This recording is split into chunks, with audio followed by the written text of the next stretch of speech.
Hey you guys, it's Navi and I'm back. Honey, getting ready for bed. Obviously in my grandma sleepover or something type of shit. And I'm ready to like take this shit off and wax my face. So, with that being said, this is a mid-month ish or a weekly wrap up. I don't know, child. This was supposed to be a vlog. Well, I did post a vlog, I think, but this is supposed to be a wrap up. All I gotta say is, how many books did I read last week within those few days? I think 3? No. Yeah, a solid 3. I started a few books, but I think I finished only 3. Let's start with the one that I gave a 4-star to. Yeah, definitely a 4-star to. And that's Can't Let Her Go. When I tell you I love this book, it's just it gives me the sweet feels while also giving me just enough filth. You got Jamie, this nail tech who's going back to school for to switch over to a career in STEM, but still within the beauty industry because she wants to formulate nail products that are good for the nails instead of like causing more damage to the nails.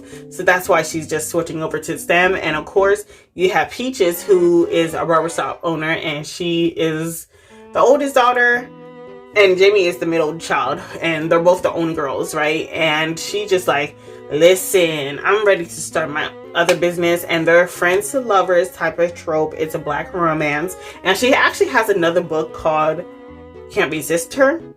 And I actually had that book on my TBR first. So I need to go back to read that. And both books, last time I checked, are on Kindle Unlimited. Both of them are read and listen. And that's how I read this book. So I might go back again, maybe next month if it's still available, just to do that. If not, it's at my library. I know both of her books are at my library. And she actually has some Harley Quinn type of books. Or Harvey Cooper. Whatever that romance company is called that everybody keeps going bonkers over. So she has a few other books that I'm interested in, but for now I'm interested in those 2.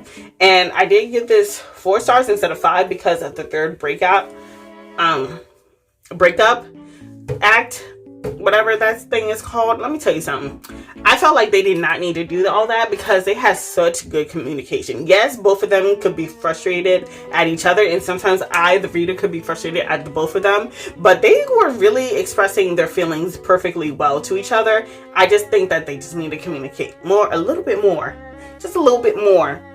without having to do the whole breakout act. Like, that's what I didn't like, so boosted down a star. And I like how, like, the other girl is in therapy. They're both confronting their problems. And, like, towards the end, it was just, a happy for now. Where, like, they just confronted their parents' issues and all that other stuff. And taking a stand in their own personal lives. Because everybody wanted to dogpile on them. And also coming to each other. It's just such a nice book. I highly recommend that one. So, yeah, that's a solid 4 stars. Then you got, did I give it a 3-star or a 4-star? I think I give it a 3.5 or something, child. And that is, 13 episodes by Craig, I think.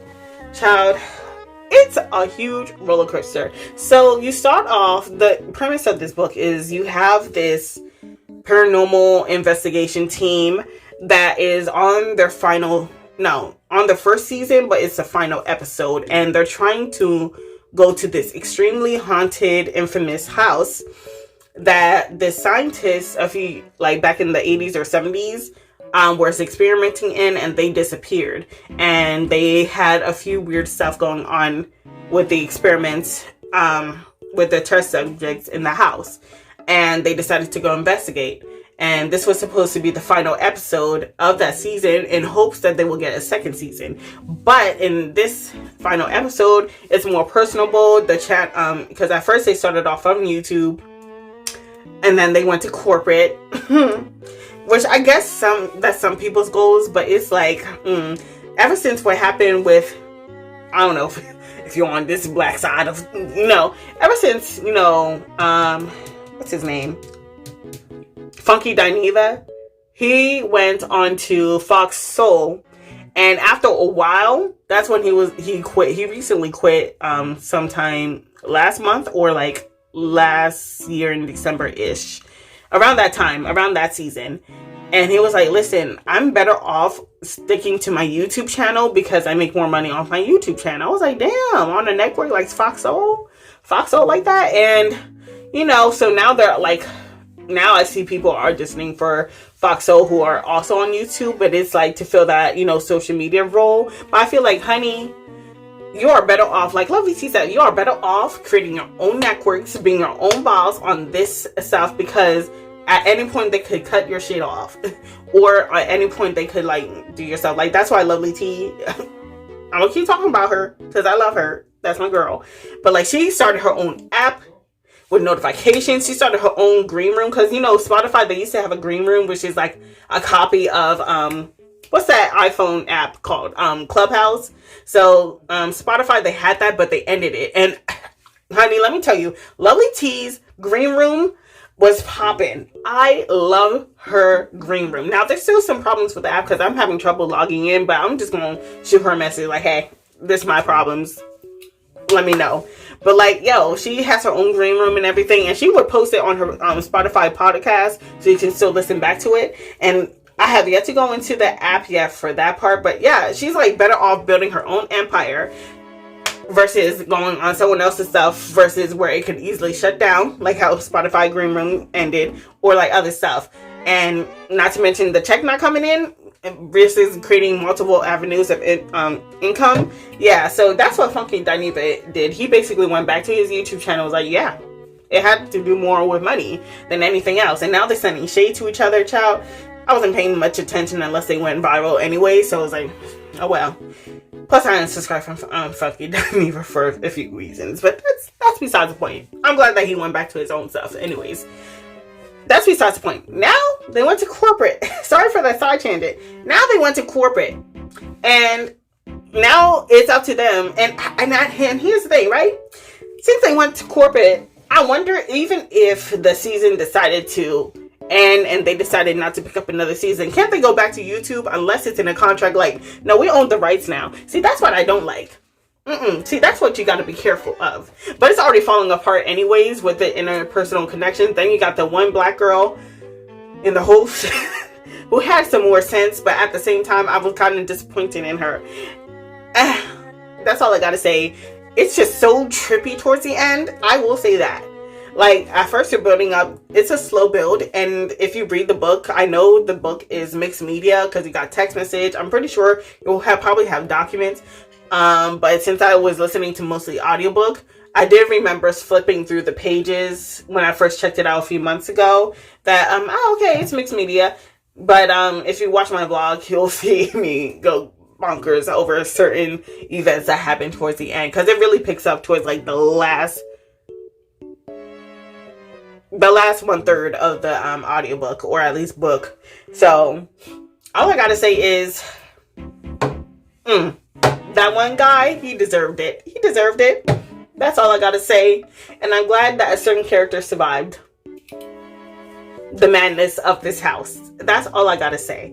And then the other book that I finished was, oh, Jesus Christ. Oh, You Look Beautiful Tonight. A thriller by L.R. or something.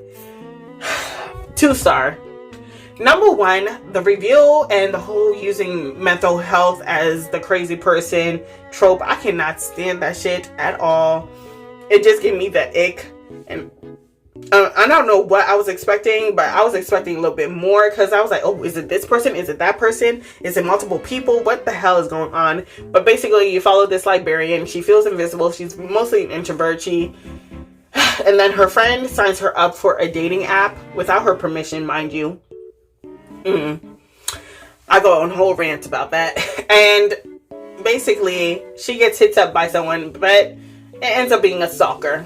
That's all I gotta say about it. Child, you're gonna have to watch my extra long stuff as I break things down almost by chapter, and how pissed off I got within that rant. But all I gotta say is It was going to be a solid 3-star. It was, but then they gotta throw in the whole mental health trope that I just don't like.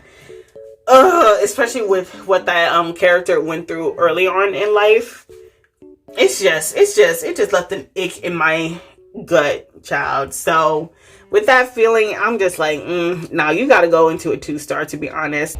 Oops, sorry. So, like I said, those are the only 3 books I read. I did read a fan fiction.